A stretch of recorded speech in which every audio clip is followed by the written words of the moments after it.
Muita paz a todos, que Jesus nos abençoe. Do livro Jesus no Lar, do Espírito Neio Lúcio, através da mediunidade de Chico Xavier, a história de hoje intitulada A Caridade Desconhecida. Numa reunião em casa de Pedro, o assunto versava sobre a beneficência e todos faziam seus comentários. A preocupação maior era com a dificuldade da prática da caridade, de se fazer o bem sem recursos, sem condições financeiras. Todos comentavam, expunham seus pensamentos, e um dos membros do grupo comentou da sua preocupação com relação a isso, pois que ele próprio não tinha condições, não tinha recursos, o seu salário não lhe permitia tirar algum, já que tinha família, e certamente não teria condições de atender aos necessitados do caminho. E preocupado com isso, citou alguns dos nomes das pessoas que poderiam fazê-lo.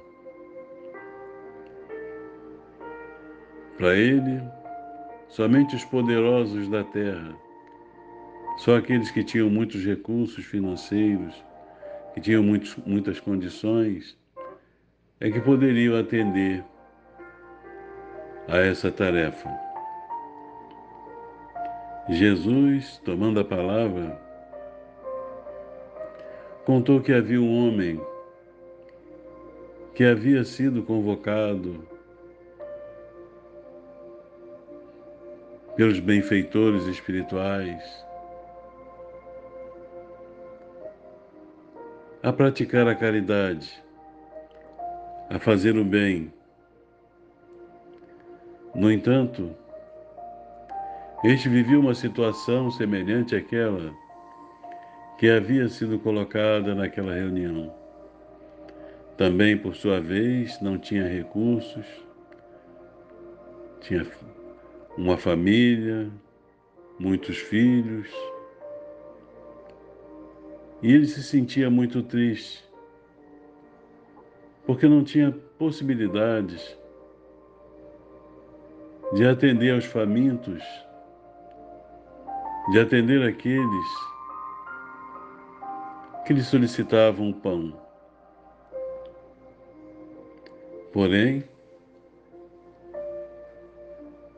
sendo convocado à prática do bem e não podendo praticar a caridade dessa forma,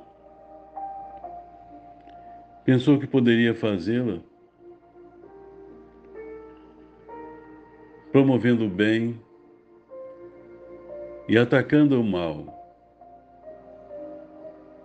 E assim, a partir de então, começou a cumprir a sua tarefa diante da problemática que lhe surgia no dia a dia. Quando alguém trazia alguma maledicência,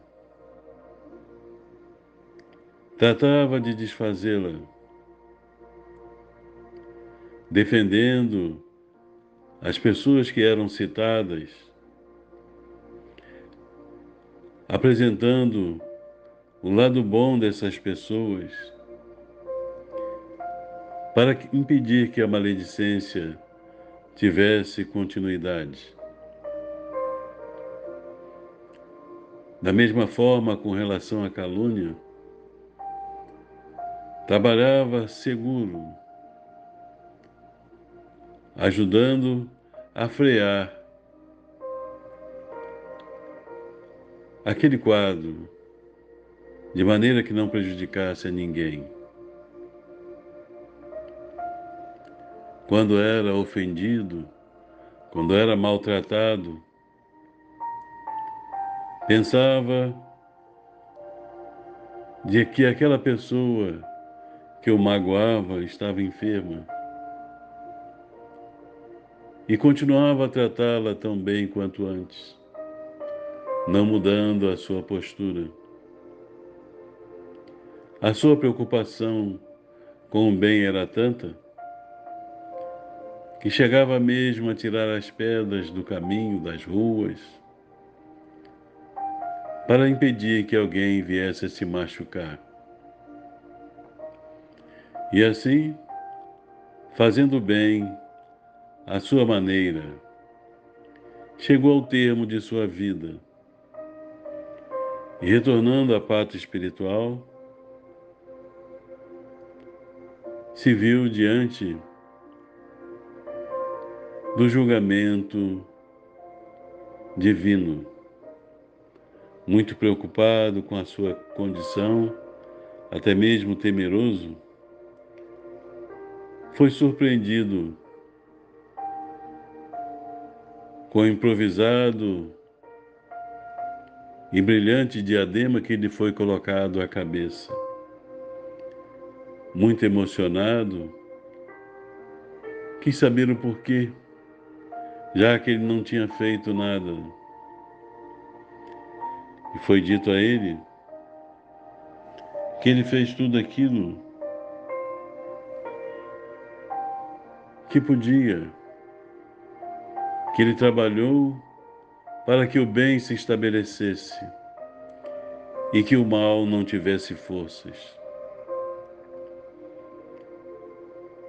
E assim, o Mestre Jesus concluiu a sua fala, dizendo que todos nós podemos fazer, trabalhar no bem, porque esse sim é o caminho da libertação espiritual. Muitas vezes, por nossa vez, de nossa parte, somos convocados também à prática do bem e da caridade. Mas, diante das dificuldades financeiras, recuamos, adiamos a nossa tarefa para mais adiante. Quem sabe um dia eu tenha condições, pensando única e exclusivamente que o bem esteja relacionado às condições financeiras. Mas podemos ouvir um amigo que sofre, dizer-lhe algumas palavras de conforto, agir como esse trabalhador, impedindo que o mal se espalhe, preocupar-nos única e exclusivamente em que o bem se estabeleça e ajudarmos a nossa maneira, com a paciência, com a boa vontade, não pensar somente em dar coisas, mas dar-se com o seu potencial, ajudar o seu semelhante, que muitas vezes são trazidos à sua presença, para que ele possa interceder, contribuindo em seu favor. Porque assim é a vida. Nós continuamos a nossa jornada rumo ao topo, através da nossa caminhada muito difícil, ajudando e sendo ajudados para atingirmos a plenitude. Muita paz a todos, que Jesus nos abençoe, esteja sempre presente em nossos corações.